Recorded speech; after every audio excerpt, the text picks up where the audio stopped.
तो महाभारत की वह कथा जहाँ न्याय के उत्तर में उठा था भीम का क्रोध और अंततः न्याय की ज्वाला में भस्म हो गया था अत्याचार का एक प्रतीक दुशासन। महाभारत की सभा में जब पांडव अपना सब कुछ हार चुके थे, राज्य, संपत्ति, यहाँ तक कि स्वयं को भी, तब दुर्योधन ने एक भयानक आदेश दिया, द्रौपदी को लाओ, वो अब हमारी दासी है। और यही था वह क्षण जब दुशासन का राक्षसी रूप प्रकट हुआ। उसने दरबार में खींचते हुए द्रौपदी को घसीटा और कहने लगा, अब तू हमारी दासी है, चल हमारी सेवा कर। सभा में बैठे धृतराष्ट्र, भीष्म, द्रोणाचार्य, कृपाचार्य सभी मौन रहे और यह मौन नहीं बल्कि धर्म की हत्या थी। द्रौपदी रोई, चिल्लाई, न्याय की भीख मांगी, पर कोई न बोला। द्रौपदी का चीरहरण और भीम का प्रण। दुशासन ने सभा के बीच द्रौपदी के वस्त्र उतारने शुरू किए। द्रौपदी ने भगवान श्री कृष्ण को पुकारा और तब श्री कृष्ण ने उसकी लाज रखी, लेकिन यह दृश्य, यह घृणित कृत्य था। भीम की आत्मा को झकझोर गया। मैं प्रतिज्ञा करता हूँ, जब तक दुशासन का वध कर उसका रक्त न पीऊं, तब तक मैं चैन से नहीं बैठूंगा। भीम ने अपने बलिष्ठ हाथ उठाकर यह घोषणा की, कुरुक्षेत्र युद्ध, न्याय की रणभूमि। कई वर्ष बीत गए और महाभारत का युद्ध छिड़ गया। यह युद्ध सिर्फ भूमि के लिए नहीं था, यह धर्म और अधर्म का अंतिम संग्राम था। भीम वह गदाधारी वीर जो बल के अद्वितीय था, युद्ध में एक एक करके कौरवों को धराशायी करता रहा, लेकिन उसकी दृष्टि तो बस एक पर थी, दुशासन। महाभारत के 16वें दिन दुशासन मैदान में कौरव सेना का नेतृत्व करता है।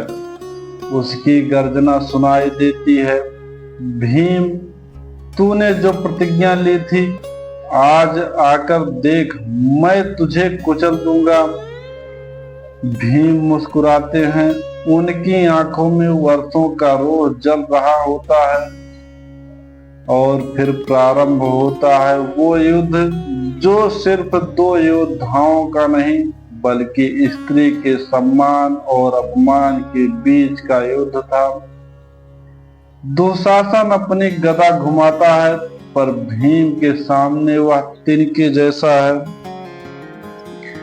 भीम उसकी छाती पर प्रहार करता है, दुशासन पीछे गिरता है, उठकर फिर से हमला करता है, पर भीम उसकी हर चाल को नष्ट कर देता है।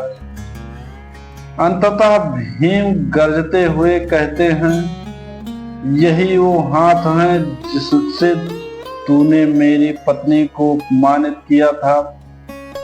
भीम उसकी भुजा को जड़ से उखाड़ फेंकते हैं और फिर भीम उसकी छाती को चीर देते हैं। दुशासन चिल्लाता है, रक्त बहता है और भीम उस रक्त को अपने हाथों से उठाकर पी जाते हैं। यह दृश्य देख पूरे कुरुक्षेत्र में सन्नाटा छा जाता है। भीम का न्याय और आत्मा की तृप्ति। भीम गर्जना करते हैं, आज मैंने अपना प्रण पूरा किया। द्रौपदी, तेरा अपमान करने वाले का अंत हुआ। यह कोई राक्षसी कृत्य नहीं था, यह था न्याय का क्रोध। भीम उस युद्ध के बाद कुछ क्षण चुप हो जाते हैं, उनके नेत्रों से आंसू बहते हैं। वो आंसू वर्षों से सहे गए अपमान के थे। जब यह समाचार द्रौपदी तक पहुंचा, वह मौन रही। उसने कोई खुशी नहीं जताई, कोई उत्सव नहीं मनाया। बस इतना कहा, जिसने स्त्री को अपमानित किया, उसका अंत भी अपमान में ही हुआ। यह न्याय का समय था और न्याय हो गया। इस कथा का उद्देश्य सिर्फ हिंसा का वर्णन नहीं है, यह एक प्रतीक है कि जब कोई नारी अपमानित होती है तो संपूर्ण धर्म को चोट लगती है, और जब न्याय की अग्नि प्रज्वलित होती है तो वह अत्याचार को भस्म कर देती है।